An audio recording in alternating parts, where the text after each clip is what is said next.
Cease fire तो हुआ, पर यही है कि लोग जो है ना, लोग अभी भी चाहते थे, जैसे दिल्ली बम्बई बैठे हुए लोग थे, वो अभी भी चाहते थे वॉर हो। हम उनको ये इतला करना चाहते हैं, आप चाहते हो आप एक सेफ सिटी में बैठे, हम एलओसी के पास हैं, अगर आपको है आप इधर आके आप रहें 2-3, आप लोगों को पता चले कि कैसे होता है, किन जिनके घर से बंदे जाते हैं उनको पता चलता है। उनके लिए तो सीज फायर का कोई है ही नहीं ना, उनके लिए तो अभी भी वॉर ही चल रही है।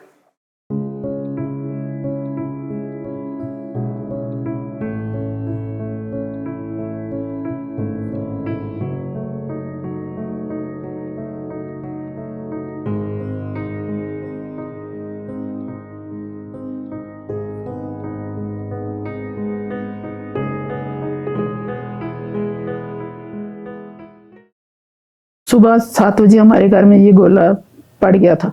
हम दोनों बहनें थी, घर पे अकेली थी। हमें तो बहुत ही डर लग गया। हम इस कमरे से भाग के दूसरे कमरे में चले गए। जब ऊपर से छत गिरने लगा थोड़ा थोड़ा, हम दूसरे कमरे में चले गए। उधर वहां पे शीशे टूटने शुरू हो गए कमरे के, तो फिर हम उधर से भाग के दीदी के घर चले गए। मैं इधर कहाँ रुकेंगे, कहाँ रहेंगे, तो इसलिए फिर हम बहुत परेशान हो गए। हमारे को चलो मोहल्ले वालों ने भी पूछा, इधर उधर भी पूछा, सभी ने पूछा, बाजार वाले दुकानदार आए वो भी पूछने लगे, सभी ने पूछा। चलो हमारी थोड़ी बहुत कर दिया जो कुछ भी। हमें किसी चीज की जरूरत नहीं है कि हम किसी से कुछ मांगे कुछ लें, वो बात नहीं है। जो हमारी जानें बच गई वो ही हमें बहुत कुछ है बस।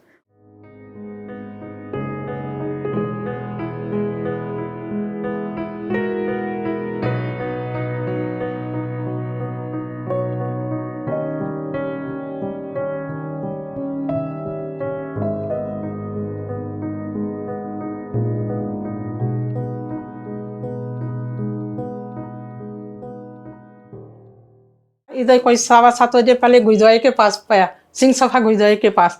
फिर उसके बाद ये चौक में, उसके बाद ये 7:15 ना टाइम था। इधर हमारे घर में इधर एक गोला पाया था। हम इधर बैठे हुए थे, अभी लेटे हुए थे, तो जब इधर नीचे आ गया इधर से छत से, हम दूसरे कमरे में चले गए। बहुत सा वहाँ और ऐसे दो लगने लगी। ना हमारा कोई भाई है ना मम्मी पापा है।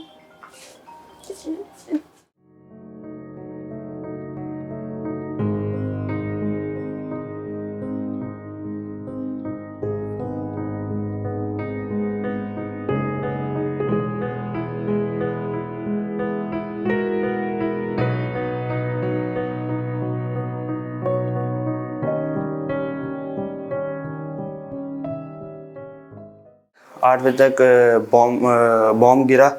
उस टाइम हालात ही ऐसे हो गए थे कि कुछ समझ ही नहीं आ रहा था, क्योंकि पहले शहर में बॉम्ब गिरे ही नहीं कभी। गवर्नमेंट ने हमको कोई इतला ही नहीं किया। उस दिन तो गवर्नमेंट ने बोला था कि मॉक ड्रिल होगी।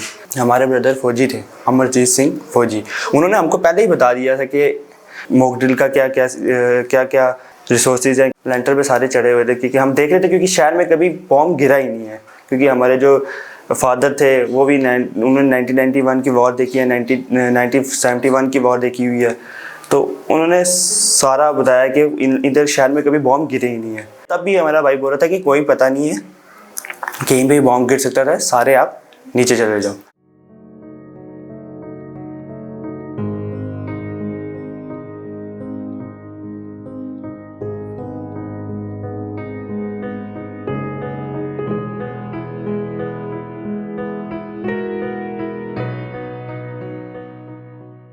हमको रेस्क्यू किया गया यहाँ से। हम सारे हॉस्पिटल में थे।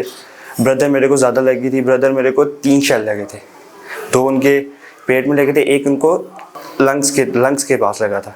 5 डॉक्टर उनके ऑपरेशन करते थे, क्योंकि डॉक्टर्स की फैसिलिटी बहुत थी।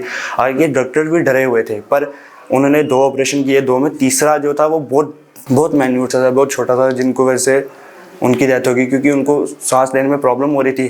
तो यही कोई अप्रॉक्स 8 बजे बॉम्ब किया, तो 9:30 10 बजे तक ब्रदर मेरी की डेथ हो गई थी। डॉक्टर्स ने अपनी तरफ से किया, बट जितना उनसे हो सका उतना ही करेंगे ना।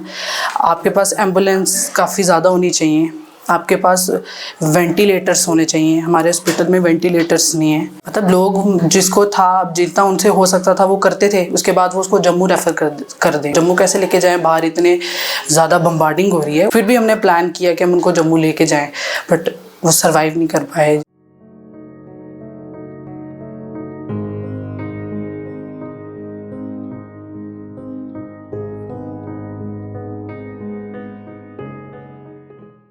मुझे लगता है कि 7 May will always be black day for us. वो हमेशा हमारे लिए काला दिन ही रहेगा। कैसे अब आपको एक्सप्लेन करेंगे इससे हमें कितना बड़ा लॉस हुआ है। हमारी जो भैया थे हमारी जॉइंट फैमिली है, हम सारे इकट्ठे रहते हैं, तो हमारे घर का पिलर था वो बंदा। ये मतलब अगर गवर्नमेंट ऑफ इंडिया की बात की जाए, अगर आप वॉर हर देश में क्राइसिस है, हर चीज़ें हो रही हैं, लेकिन अगर आप वॉर करवा रहे हो तो आपको ये चीज़ होनी चाहिए कि भाई पहले आप उनको इत्तला करो, उनको बताओ कि भाई हम ऐसा कुछ करने वाले हैं, ताकि हमें इवैक्यूएशन करो, हमें इवैक्यूएट करो उस जगह से कि सेफ़ जगह पे। हम तो निहत्ते लोग हैं ना, दोनों का हमें एक्सपीरियंस हो गया है कि मतलब जो बम यहाँ से जा रहे थे और पाकिस्तान से कौन सा बम आ रहा है, कौन सा यहाँ से जा रहा है। मैंने मौत का मंजर अपनी आँखों से देखा है। मेरा घर का बंदा क्या, उसकी मुझे पूरी ज़िंदगी बहुत बड़ा लॉस है। लेकिन जब मैं हॉस्पिटल के अंदर गई, वहाँ पे जो लोग स्ट्रेचर में जा रहे थे वापस पैक होके वो वापस आ रहे थे, हम पूरी फैमिली इस शौक से अभी तक नहीं निकल पा रहे हैं। और मुझे लगता है कि मरने वाला तो चला गया, लेकिन जो लोग पीछे हैं वो रोज़ मर रहे हैं। मेरी यही है कि वॉर सल्यूशन नहीं है।